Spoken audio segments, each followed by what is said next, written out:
L'Algérie, située en Afrique du Nord, couvre une superficie de 2,4 millions de kilomètres carrés et compte près de 4000 espèces végétales. On distingue 3 régions géographiques, le Tell au nord, la steppe et le Sahara.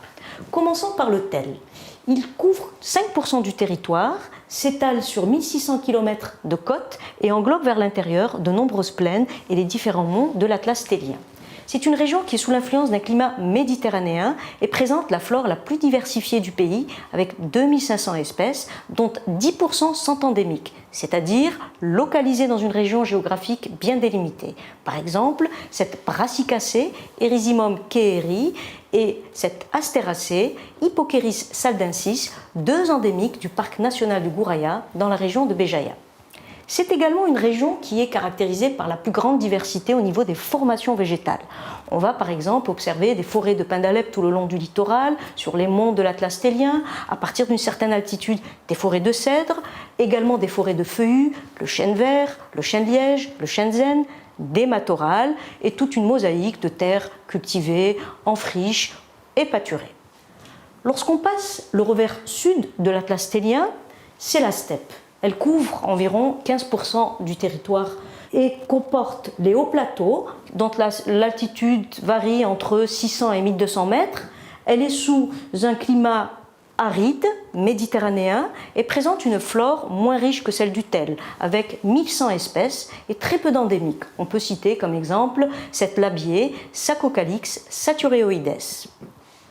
Lorsqu'on passe le revers sud de l'Atlas saharien, c'est le Sahara. Il couvre 80% du territoire, il est sous l'influence d'un climat extrêmement aride et présente de ce fait la flore la moins riche, avec seulement 600 espèces. Par contre, le taux d'endémique est élevé, 25%.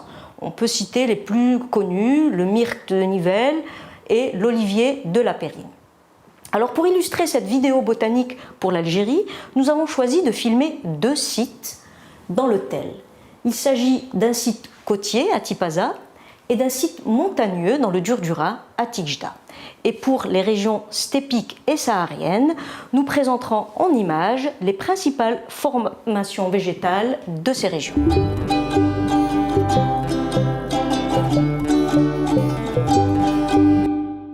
Nous sommes ici au pied du mont Chenois, à environ 75 km à l'ouest d'Alger, ce mont Chenois qui plonge dans la Méditerranée et qui est couvert d'une végétation typiquement méditerranéenne. C'est la forêt de pins d'Alep. La végétation n'est pas naturelle d'un seul tenant. On va également avoir des portions qui sont cultivées, comme ce champ de choux, ou encore cette terre en friche qui est couverte par l'oxalis, et au niveau desquelles on va également voir des espèces spontanées, comme cette inule visqueuse qui ne fleurira qu'au mois d'août. Zoomons sur la forêt de pins d'Alep pour voir un petit peu les principales espèces qui cohabitent ensemble. On va commencer par l'olivier ici en haut, qui constitue la strate arborée. Un peu plus bas, on voit 2 espèces bien communes, le lentisque et le genêt épineux.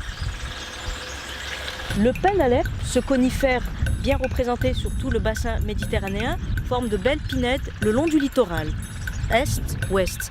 Mais on va également le retrouver sous forme de pinèdes au niveau de l'Atlas tellien, et ainsi que l'Atlas saharien.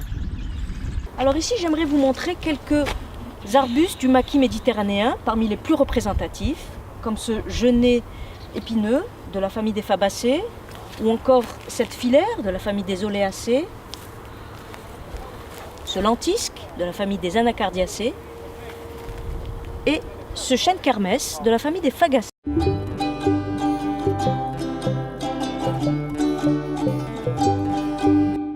Nous sommes ici sur le site du tombeau royal numide dans la région de Tipaza. Vous pouvez voir au fond les montagnes de l'Atlas tellien et au centre une des nombreuses plaines du Tell, la fameuse plaine de la Mitidja. Au premier plan, vous pouvez voir une pinède où le pin d'Alep est accompagné d'un autre conifère, le thuya de Berbérie. Il a la particularité d'avoir son fruit, ou cône, constitué de 4 écailles, d'où le nom latin Tetraclinis articulata. Nous voilà rendus au parc national du Djurdjura, plus précisément à Tijdagh, qui est à 140 km à l'est d'Alger. Nous sommes ici à 1500 mètres d'altitude. C'est un parc montagneux. On voit ici cette chaîne calcaire qui culmine à 2308 mètres au niveau du mont Lel-Lardija.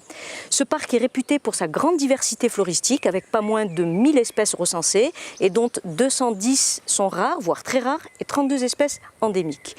C'est donc un parc qui est un véritable hotspot de biodiversité, et ce qui explique pourquoi il a été érigé en réserve de biosphère. Un des intérêts botaniques du parc national du Djurdjura est la présence du cèdre de l'Atlas. Ce conifère de la famille des pinacées, avec ses feuilles en aiguille, est une espèce endémique de l'Atlas marocain et algérien.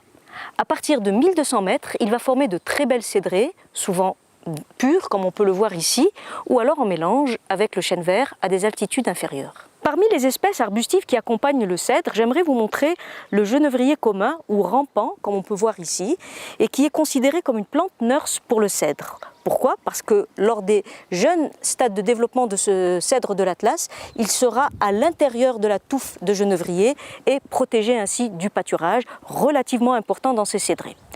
Et pour les espèces herbacées, j'aimerais illustrer une endémique à floraison printanière, la violette de Mumby, et une endémique à floraison automnale, le Cyclamen africanum.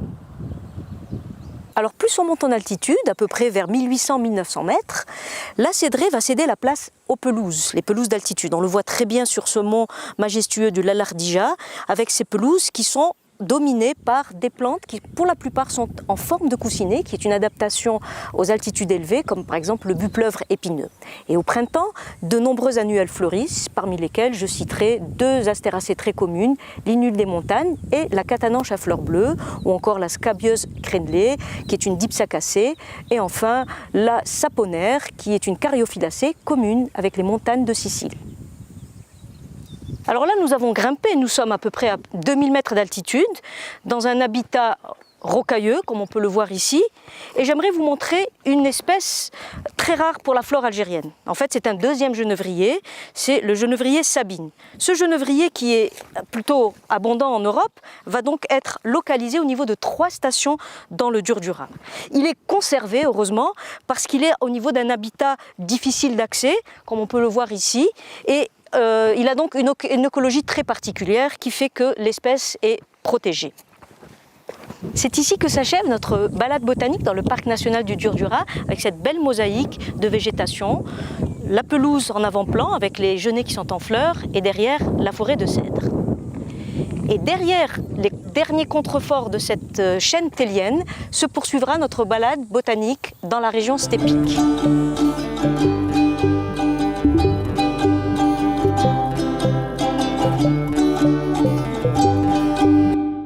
Au sud de l'Atlas télien commence la région steppique, où la végétation devient plus clairsemée et elle est représentée par des plantes basses. Une des formations végétales les plus caractéristiques est la steppe à alpha. On peut également observer des steppes à armoises blanches et qui sont particulièrement appréciées par les moutons. C'est d'ailleurs la formation steppique qui subit le plus la pression du pâturage. On observera des steppes dégradées où dominent des plantes très peu broutées, comme ce chardon de la famille des astéracées. Au printemps, lorsque les pluies sont suffisantes, une flore herbacée se développe et où dominent encore les astéracées, comme Rechardia tingitana, les brassicacées, avec Eruca vesicaria, ou encore des fabacées et des poacées. Les arbres sont absents de ces terrains plats et monotones, sauf le pistacher de l'Atlas, que l'on trouve soit au niveau de vastes dépressions appelées daya, ou au niveau de la rocaille de l'Atlas saharien. Et c'est d'ailleurs au niveau de l'Atlas saharien que l'on peut observer de belles forêts de pins d'Alep. Ces arbres sont en mélange avec l'alpha. C'est pourquoi on parle de steppe arborée.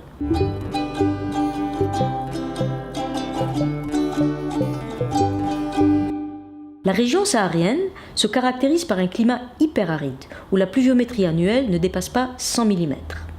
Cette vaste région désertique est dominée par d'immenses plateaux caillouteux et à un degré moindre par des étendues de sable appelées ergues. La végétation saharienne, qualifiée de xérophile, va surtout se confiner dans les habitats favorables que sont les oueds, c'est-à-dire des cours d'eau à écoulement intermittent. La formation végétale la plus répandue est sans conteste la forêt désertique à Acacia radiana. Elle constitue dans certaines vallées de très belles formations où cette fabacée arborée est très souvent accompagnée du mil saharien, le Panicum turgidum. Et l'association de ces deux espèces rappelle l'aspect de la savane. Dans ces oueds à acacia, on rencontrera également diverses espèces, comme cette fabacée arbustive, Rhetam aretam, cette brassicacée épineuse, Zilla macroptera, ou encore ces deux astéracées, Envilea radiata et Asteriscus graveolens. Durant une très courte période, entre février et mars, et lorsque les pluies sont suffisantes, de nombreuses plantes herbacées fleurissent. À l'exemple de ce Senecio ogariensis et Brochia cinerea de la famille des astéracées, cette brassicacée endémique, Eremophyton chevalieri, ou encore ces deux fabacées, Lotus oruderi et Lupinus digitatus, endémique du Tassili. Et pour finir, un arbre remarquable au Sahara, le cyprès du Tassili. Ce conifère multiséculaire est endémique des plateaux du Tassili dans les hautes montagnes sahariennes. On estime sa longévité à près de 7000 ans et il est de ce fait le témoin d'un passé très humide.